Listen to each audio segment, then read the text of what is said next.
Are you there, Senator? Yes, right here, Mr. Morrow. Good evening, sir. Thank you. Good evening, Mrs. Kennedy. Good evening.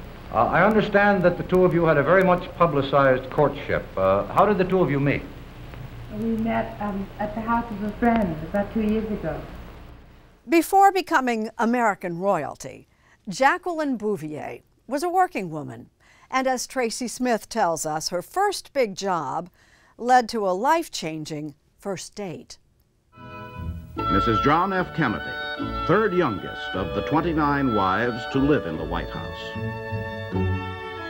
If you were alive in February of 1962, there's a good chance you saw this. Mrs. Kennedy, I want to thank you for letting us visit your official home. First Lady Jacqueline Kennedy's tour of the newly restored White House was broadcast on all 3 TV networks to an audience of about 80 million. This is wallpaper that was printed in France about 1834. It's all scenes of America. Those are beautiful wing chairs over there.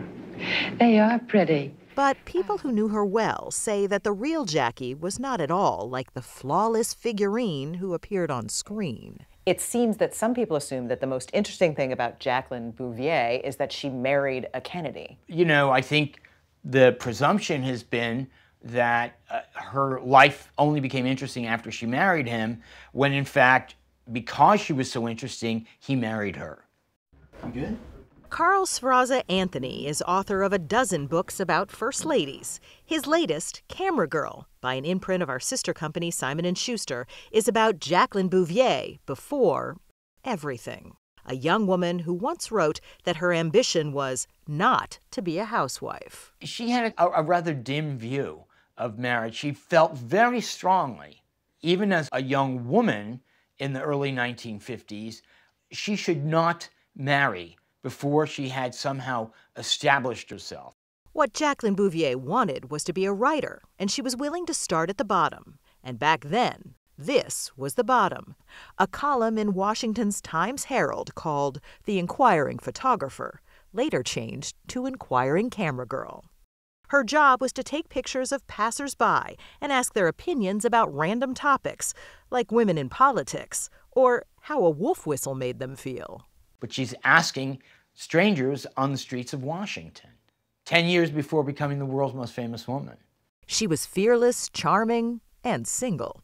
And some of Jackie's friends, like newsman Charles Bartlett and his wife Martha, thought she'd be a perfect match for the most eligible bachelor in town, a certain congressman from Massachusetts. The Bartletts were close friends of both Jackie and JFK, and they would stay close. Charles and Martha stood godfather and godmother to John Jr., but back in '51, they just wanted those two to meet.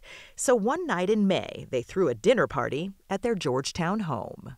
Now, this is the part of the story where we usually say, that's ancient history, that there's no one alive today who remembers what happened on that night in Georgetown 72 years ago.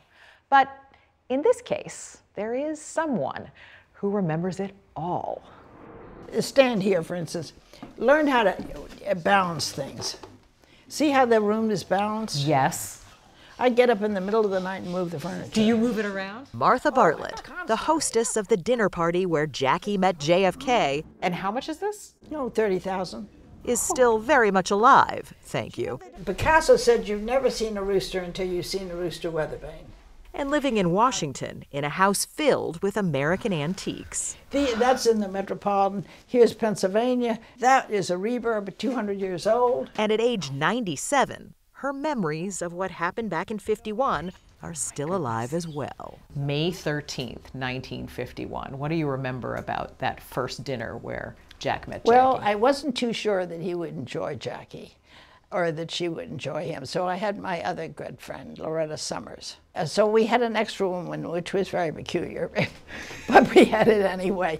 And so if he didn't like one, at least he wouldn't be bored, because he did show boredom. Do you remember the menu?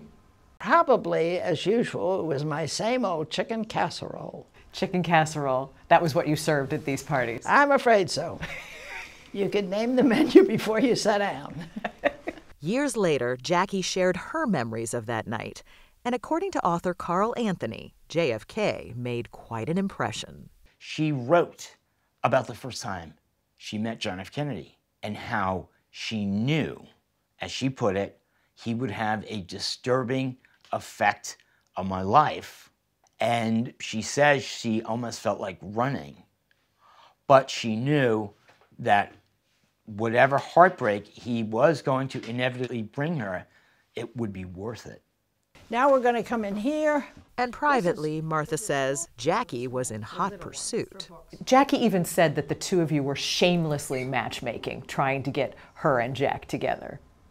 I'd say she was the shameful one if there was anybody. Why do you say that? Well, she would goad me on. Oh, she would? What would she say? Well, she would see an opening at a dance or something that we could invite Jack to. And she'd say, or she'd cancel her European friends so that she could see Jack instead. You know, if we hadn't been so close, I would have said she used me. To get to Jack? It was as much her idea as mine. And it seems she did whatever it took to improve her chances, like paying a visit to family patriarch Joseph Kennedy. And whether it's a coincidence or not, several days after she visits Joe Kennedy, for the first time, the names Jackie Bouvier and John F. Kennedy are linked together in the gossip columns, with a prediction that a wedding in the next year will be Bouvier and Kennedy. You know, she was never sort of gaga, crazy, doe-eyed, in love with him, that kind. They do begin to date, but he still kind of drags his feet, and she's a little bit disappointed that it's taking so long. And wait. She's disappointed. What's interesting is that this is the young woman who said, I'm not interested in marriage. She said, I'm not interested in marriage. She never said she wasn't interested in an adventure that might take her to the White House. What happened from then on is well documented.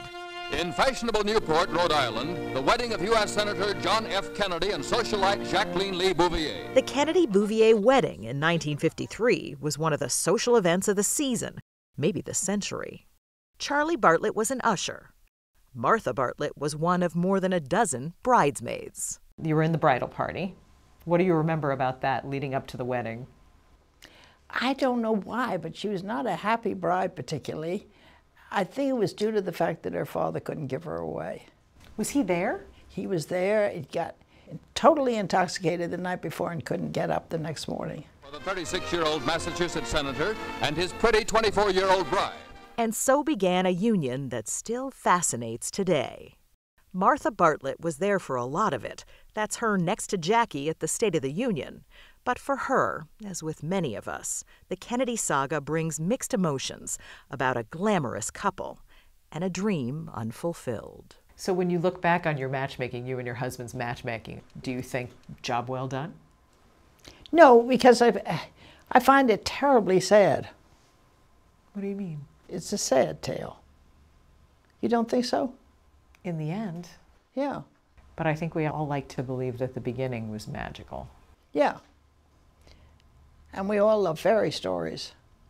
Martha's husband, the late Charlie Bartlett, put it more simply.